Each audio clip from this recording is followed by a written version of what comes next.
Hi everyone, welcome to Krish talks. അപ്പോൾ നമ്മൾ ഇന്ന് ഡിസ്കസ് ചെയ്യാനായിട്ട് പോകുന്നത് ഏറ്റവും കൂടുതൽ നമ്മുടെ അടുത്ത് കുട്ടികൾ ചോദിച്ച ഒരു കാര്യമാണ്. അതായത് exam time table. 4th sem exam June 10 മുതൽ തുടങ്ങുകയാണ്. ഇനി ഒരു മാസമേ നമുക്കുള്ളൂ. അപ്പോൾ ഈ ഒരു മാസം കൊണ്ട് എങ്ങനെ ഈ 5 സബ്ജക്റ്റ് പഠിച്ചെടുക്കാം എന്നുള്ളതാണ് എല്ലാവരുടെയും ഒരു ടെൻഷൻ.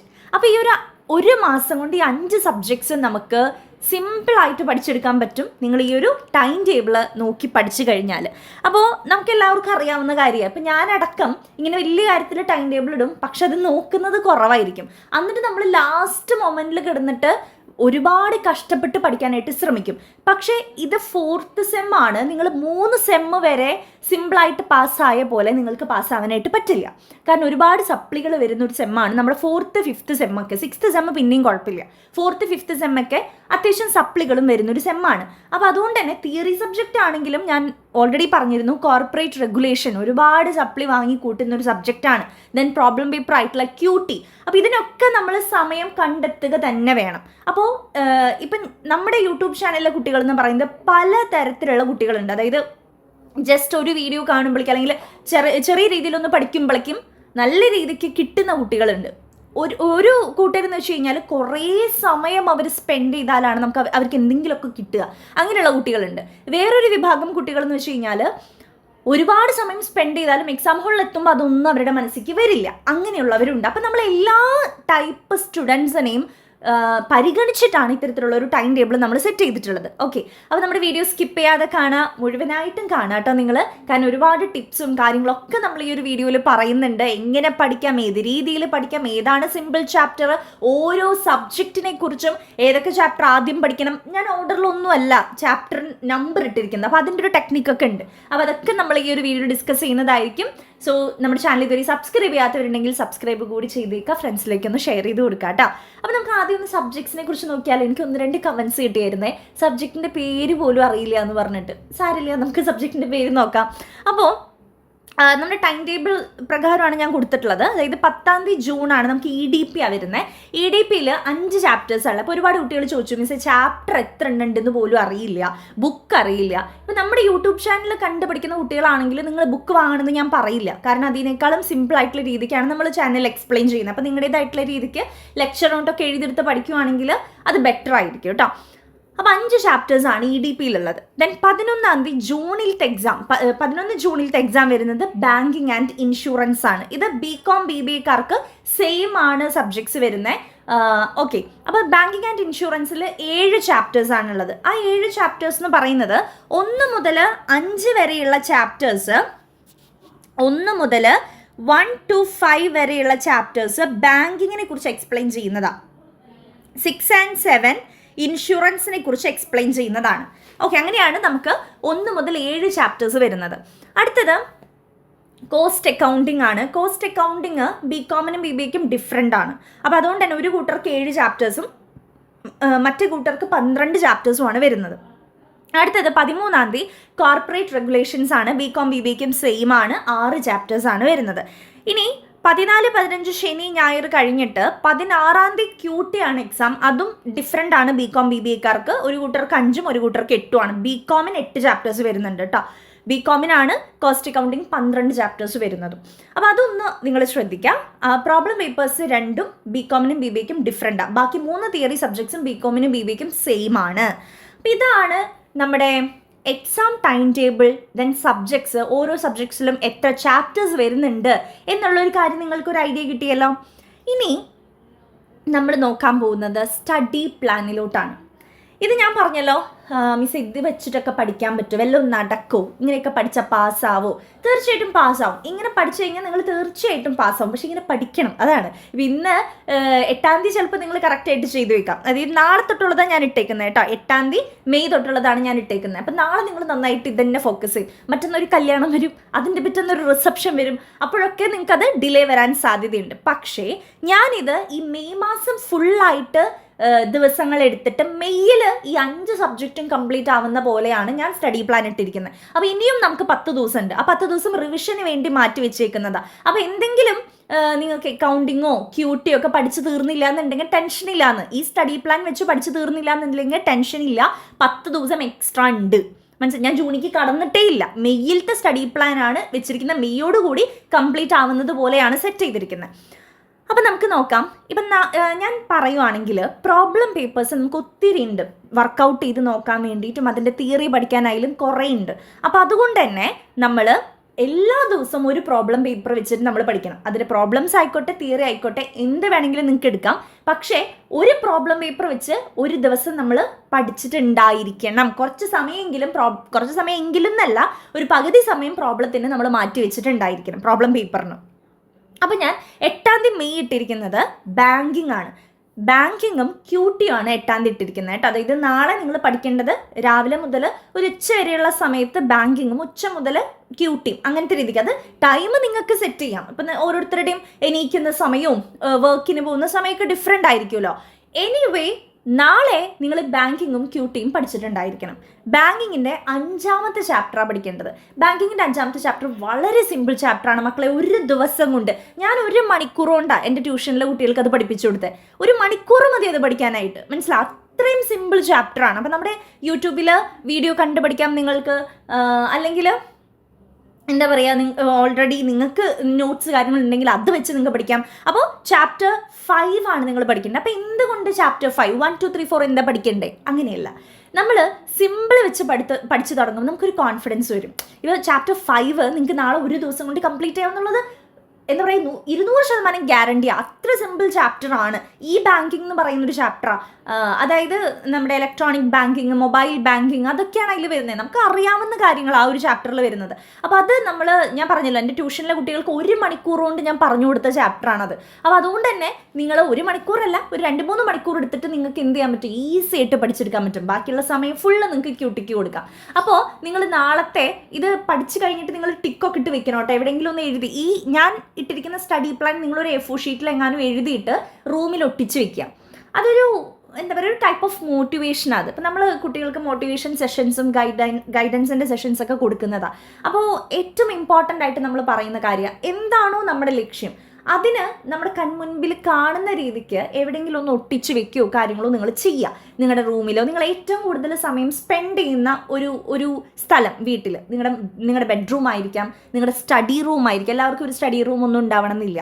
അപ്പോൾ നിങ്ങൾ എവിടെയാണോ പഠിക്കാനായിട്ട് നിങ്ങളുടെ ബുക്സും കാര്യങ്ങളൊക്കെ ഒന്ന് അറേഞ്ച് ചെയ്ത് വെച്ചിരിക്കുന്നത്, അവിടെ ചുമരിൽ ഒരു A4 ഷീറ്റിൽ ഇതുപോലെ ഒരു ടേബിളൊക്കെ വരച്ച് എഴുതി നിങ്ങൾ ഒട്ടിച്ച് വെക്കാനായിട്ട് ശ്രമിക്കുക. ഇതേപോലെ എന്നിട്ട് പഠിച്ചു കഴിഞ്ഞത് ടിക്കിടുക. പഠിച്ച് കഴിഞ്ഞില്ല എന്നുണ്ടെങ്കിൽ അതിൻ്റെ ബ്രാക്കറ്റിൽ തന്നെ ഒരു കോളം വെക്കുക. നമ്മുടെ എന്താ പറയുക, സ്റ്റാറ്റസ് എഴുതാനായിട്ട് ഒരു കോളം വെക്കുക. അതായത് ഇപ്പം നിങ്ങൾ ഈ ഒരു ടേബിളാണ് വരയ്ക്കണമെന്നുണ്ടെങ്കിൽ ഇപ്പുറത്ത് ഒരു കോളം കൂടി വരയ്ക്കുക. എന്നിട്ട് അതിന് സ്റ്റാറ്റസ് എന്ന് ഹെഡിങ് കൊടുക്കുക. അതായത് എന്താണ് സ്റ്റാറ്റസ്? ഇപ്പോൾ ബാങ്കിങ് ചാപ്റ്റർ 5 നിങ്ങൾ പഠിച്ചു കഴിഞ്ഞിട്ടുണ്ടാവും. ക്യൂട്ടിയുടെ ഞാൻ ഇട്ടിരിക്കുന്നത് ചാപ്റ്റർ 5 and 6 ഉണ്ട് കേട്ടോ. കാരണം ചാപ്റ്റർ 5 ഈസി ആയിട്ട് പഠിച്ചു കഴിയും. അപ്പോൾ 6 ഒന്ന് നിങ്ങൾ തുടങ്ങി വെച്ചോളൂ. ദെൻ ക്യൂട്ടി അങ്ങനെ നിങ്ങൾ എഴുതി വയ്ക്കുക. അപ്പോൾ ക്യൂട്ടിയുടെ നിങ്ങൾക്ക് ഇഷ്ടമുള്ള, ഇപ്പോൾ ഞാൻ പ്രോബ്ലം പേപ്പർ എടുക്കാത്തത് കൊണ്ട് ക്യൂട്ടിയുടെ ചാപ്റ്റേഴ്സ് കാര്യങ്ങളൊന്നും എനിക്ക് അത്ര ഐഡിയ ഇല്ല. അപ്പോൾ അതുകൊണ്ട് ക്യൂട്ടി ഇപ്പോൾ നിങ്ങൾ 1-ാമത്തെ ചാപ്റ്റർ പഠിച്ചതെന്ന് വയ്ക്കാം. അപ്പോൾ ചാപ്റ്റർ 5 കഴിഞ്ഞു, 6 ഹാഫ് കഴിഞ്ഞു, ദെൻ ക്യൂട്ടിയുടെ ഹാഫ്, ഫസ്റ്റ് ചാപ്റ്ററിൻ്റെ ഹാഫ് കഴിഞ്ഞു. അങ്ങനെ എന്താണോ അന്ന് നിങ്ങൾ ചെയ്തത് അതൊന്ന് അവിടെ ആ ഒരു കോളത്തിൽ എഴുതി വയ്ക്കുക. 2-ാമത്തെ ദിവസം 9-ാമത്തെ ദിവസം അപ്പോൾ നമ്മുടെ ബാങ്കിങ്ങിൻ്റെ ചാപ്റ്റർ 5 ഈസി ആയിട്ട് പഠിച്ച് കഴിയുമ്പോൾ തന്നെ നിങ്ങൾക്കൊരു സമാധാനം, യെസ് ബാങ്കിങ്ങിൻ്റെ ഒരു ചാപ്റ്റർ കഴിഞ്ഞു, അങ്ങനെയുള്ള ഒരു കോൺഫിഡൻസ് നമുക്ക് വരും. അതാണ് ഞാൻ ഈസി ആയിട്ടുള്ള ചാപ്റ്റർ ആദ്യം പഠിക്കൂ എന്ന് പറയുന്നത്. ദെൻ പിറ്റേ ദിവസം ബാങ്കിങ്ങും ക്യൂട്ടിയാണ്. അപ്പോൾ ബാങ്കിങ്ങിൻ്റെ 6-ാമത്തെ ചാപ്റ്റർ നമ്മൾ പഠിച്ചിട്ടുണ്ടായിരുന്നില്ലേ മുന്നത്തെ ദിവസം 8-ാം തീയതി. അപ്പോൾ ആ 6 കംപ്ലീറ്റ് ചെയ്യുക, പിന്നെ 7 കൂടി പഠിക്കുക. 7 വളരെ സിമ്പിളാണ്. അപ്പോൾ നമ്മുടെ 2 ദിവസം കൊണ്ട് 3 ചാപ്റ്റേഴ്സ് ബാങ്കിങ്ങിൻ്റെ കഴിയും. 5, 6, 7 ഈസി ആയിട്ട് നിങ്ങൾക്ക് കംപ്ലീറ്റ് ചെയ്യാനായിട്ട് സാധിക്കും. ദെൻ തലേ ദിവസത്തെ ക്യൂട്ടി എങ്ങനെയാണെന്ന് വെച്ച് കഴിഞ്ഞാൽ നിങ്ങളൊന്ന് കണ്ടിന്യൂ ചെയ്യാം. ദെൻ 10-ാം തീയതി EDP ക്യൂട്ടിയാണ്. അപ്പോൾ ബാങ്കിങ് ഒരു 3 ചാപ്റ്റേഴ്സ് കഴിഞ്ഞപ്പോൾ ഒരു സമാധാനമായി ഉണ്ടാവില്ലേ. അപ്പോൾ നമ്മൾ ഇനി EDPയിലോട്ട് കിടക്കുക. EDPയുടെ ചാപ്റ്റർ 5 and 4 ആണ് നിങ്ങൾ പഠിക്കേണ്ടത്. കാരണം EDPയുടെ chapter 5 very very very simple, 1/2 മണിക്കൂർ കൊണ്ട് പഠിക്കാൻ പറ്റുന്നൊരു ചാപ്റ്ററാണ് EDPയുടെ ചാപ്റ്റർ 5 എന്ന് പറയുന്നത്. അപ്പോൾ അത് പഠിക്കുക. ദെൻ 4 കൂടി പഠിക്കുക. കാരണം ഒരു മണിക്കൂർ കൊണ്ടൊക്കെ ചാപ്റ്റർ 5 കഴിഞ്ഞാൽ 4ലേക്ക് കടക്കാമല്ലോ നിങ്ങൾക്ക്. അപ്പോൾ അത് പഠിക്കുക. അതിനുശേഷം ക്യൂട്ടിയും കുറച്ച് നോക്കണം. ദെൻ 11-ാം തീയതി EDPയും ക്യൂട്ടിയാണ്. അതായത് EDPയുടെ ചാപ്റ്റർ 5 വെരി സിമ്പിൾ നമ്മൾ പഠിച്ച് കഴിഞ്ഞിട്ടുണ്ടായിരുന്നു. 4 നമ്മൾ തുടങ്ങിയിട്ടുണ്ടായിരുന്നു. ആ 4 കംപ്ലീറ്റ് ചെയ്തിട്ട് ക്യൂട്ടി പഠിക്കാം. അപ്പോൾ ഇത്രയും ദിവസം നമ്മൾ ക്യൂട്ടി പഠിച്ച് നമുക്ക് ബോർ അടിച്ചിട്ടുണ്ടാവും. അപ്പോൾ നമ്മൾ എന്ത് ചെയ്യുന്നു, 12-ാം തീയതി മെയ്യിൽ നമ്മുടെ കോർപ്പറേറ്റ് റെഗുലേഷനും അക്കൗണ്ടിങ്ങും ആണ് പഠിക്കേണ്ടത്. കോർപ്പറേറ്റ് റെഗുലേഷൻ്റെ ചാപ്റ്റർ 1 തന്നെയാണ് നമ്മൾ തുടങ്ങേണ്ടത്. കാരണം അത് അത്യാവശ്യം ഒരു ഓർഡറിൽ പോകേണ്ട ഒരു സബ്ജക്റ്റാണ്. അപ്പോൾ ചാപ്റ്റർ 1 പഠിക്കുക, പിന്നെ അക്കൗണ്ടിങ് പഠിക്കുക. ദെൻ 13 മെയ് നമ്മൾ പഠിക്കേണ്ടത് കോർപ്പറേറ്റ് റെഗുലേഷനും അക്കൗണ്ടിങ്ങും ബാങ്കിങ്ങും ആണ്. അതായത് കോർപ്പറേറ്റ് റെഗുലേഷൻ്റെ ചാപ്റ്റർ 1 ഒന്ന് കംപ്ലീറ്റ് ചെയ്യാം. ആ ദിവസം കൊണ്ട് 2 ദിവസം കൊണ്ട് അത് കംപ്ലീറ്റ് ചെയ്യാൻ പറ്റും. ദെൻ അക്കൗണ്ടിങ്ങിൻ്റെ കുറച്ചൊന്ന് ചെയ്ത് നോക്കുക. ബാങ്കിങ്ങിൻ്റെ ചാപ്റ്റർ 2 ഒന്ന് തുടങ്ങി വയ്ക്കുക. ഓക്കെ. ദെൻ 14 ഇതേ സെയിം പോലെ ഒന്ന് കണ്ടിന്യൂ ചെയ്യുക. കോർപ്പറേറ്റ് റെഗുലേഷൻ്റെ സെയിം ആണ്.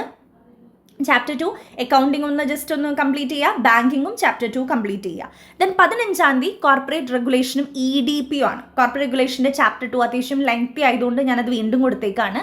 ചാപ്റ്റർ 2 പഠിക്കുക. EDPയുടെ ചാപ്റ്റർ 1 ആണ് നിങ്ങൾ നോക്കേണ്ടത് കേട്ടോ. 16 EDPയുടെ ചാപ്റ്റർ 1 തന്നെ നോക്കുക. കോർപ്പറേറ്റ് റെഗുലേഷൻ്റെ ചാപ്റ്റർ 3 തുടങ്ങി വയ്ക്കുക. കാരണം ചാപ്റ്റർ 2 നമ്മൾ കംപ്ലീറ്റ് ചെയ്തു, ചാപ്റ്റർ 1 കംപ്ലീറ്റ് ചെയ്തു, ചാപ്റ്റർ 3 കിടക്കാം. ദെൻ നമ്മുടെ EDPയുടെ ചാപ്റ്റർ 3 കഴിഞ്ഞു.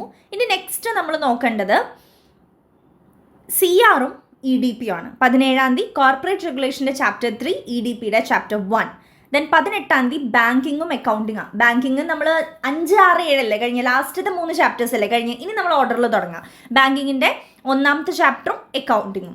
പിന്നെ അടുത്ത ദിവസം ബാങ്കിങ്ങിൻ്റെ 1ാമത്തെ ചാപ്റ്ററും അക്കൗണ്ടിങ് തന്നെ കംപ്ലീറ്റ് ചെയ്യുക. ദെൻ ഇത്രയും ദിവസം അക്കൗണ്ടിങ് പഠിച്ചുകൊണ്ട് ഒരു ബോറടി വന്നിട്ടുണ്ടാവും. ദെൻ നമ്മൾ QTയിലോട്ട് കിടക്കുക. 20 ബാങ്കിങ്ങും QT. ബാങ്കിങ്ങിൻ്റെ 3ാമത്തെ ചാപ്റ്റർ ഒരു സിമ്പിൾ ചാപ്റ്ററാണ്. സെൻട്രൽ ബാങ്കിങ്ങിനെ കുറിച്ചുള്ളൊരു ചാപ്റ്ററാണ്.